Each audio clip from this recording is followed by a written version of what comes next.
پیغمبر صلی اللہ علیہ وآلہ وسلم تم اپنے پروردگار عظیم کے نام کی تسبیح کرو سو ہمیں تاروں کی منزلوں کی قسم، اور اگر تم سمجھو تو یہ بڑی قسم ہے کہ یہ بڑے رتبے کا قرآن ہے جو کتاب محفوظ میں لکھا ہوا ہے، اس کو وہی ہاتھ لگاتے ہیں جو پاک ہیں، یہ رب العالمین کی طرف سے اتارا گیا ہے۔ کیا تم اس کلام کے ماننے میں دیر کرتے ہو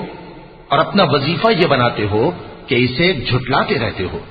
پھر جب جان گلے تک آ پہنچتی ہے اور تم اس وقت کی حالت کو دیکھا کرتے ہو اور ہم اس مرنے والے کے تم سے بھی زیادہ نزدیک ہوتے ہیں لیکن تم کو نظر نہیں آتے۔